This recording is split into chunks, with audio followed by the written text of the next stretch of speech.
This week, Rob built a custom desk for his wife. Yep, it even has her name on it. It's time for a make or break.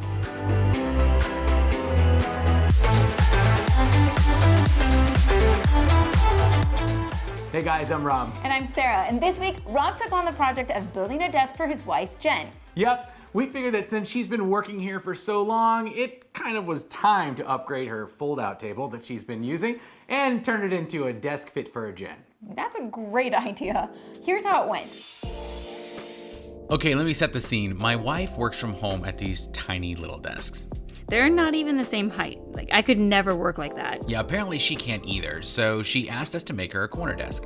We wanted to keep the cost down, so we started with the straightest 2x4s we could find and milled them down on our table saw to make 1x2s and 2x2s for the legs. Yep, you can get 2 2x2s from 1 2x4, or 3 1x2s to be realistic. I learned, however, that if you have knots in the wood, they're likely to cause a ton of warping when you cut them, but we did our best. Once we had all of our pieces ripped, we started cutting them to length. Jen asked us to make the tabletop exactly 28 inches off the ground, so that's what we did. Next, we cut out the tabletop. We specifically settled on 4 foot by 6 foot so we could cut out a single piece from a 4 by 8 sheet. We left a 45-degree angle section in the corner because Jen wanted to face the corner while she worked, and that's where her keyboard will go. So I cut the top out of 3/4 inch plywood with our circular saw and then used a jigsaw to cut out the angled piece. Rob sanded the legs and frame pieces, and we set them in place to make sure our dimensions would work. Next, we moved on to the panels.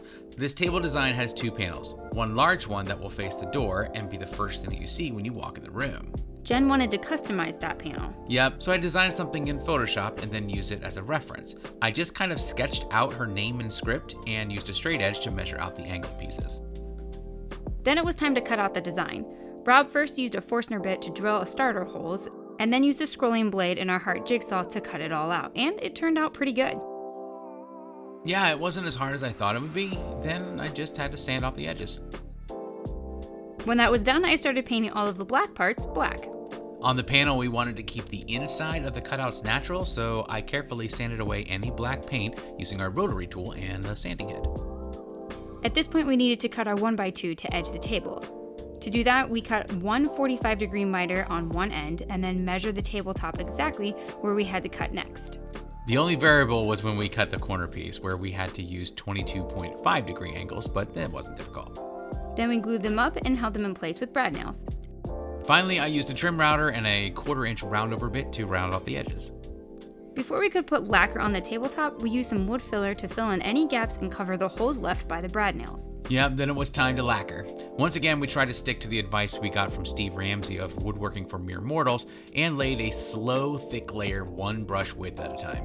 It sure takes longer, but the results are great. Yeah, they really are. While that dried, I moved on to cutting my half-lap notches in the frame. I used our crosscut sled to do that, and it just worked great. The joints all fit together just right and added strength to the design. With the frame together, I could glue and screw on the legs. We then drilled some pocket holes in 2 panels and screwed them to the legs. I then moved the panels over to the frame and screwed it all together. When it was all done, we carried it up to Jen's office. We put on the top, and that was that. Look how much nicer that looks. Yeah, she has way more space and a much more comfortable desk to work at. Job's done.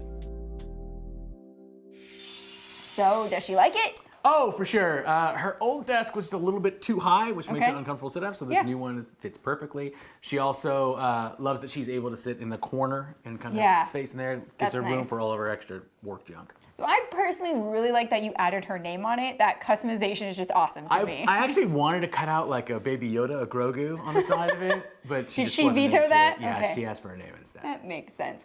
All right, let's share our favorite maker videos of the week. This time you go first. Okay, so mine was from Bourbon Moth Woodworking. Jason wanted to build something for his son for Christmas and was inspired by his favorite toys, Lego. So he set out to make a giant Lego minifig out of wood, and the results are obviously amazing. Go check it out. All right, so what was yours? So I feel like we can't be this close to Christmas without throwing in some Christmas projects, All right. right? The one in particular that caught my eye this week was from Frank Howarth. He made a wooden jingle bell with lumber from a family tree and turned it into this amazing wooden bell that they will have forever.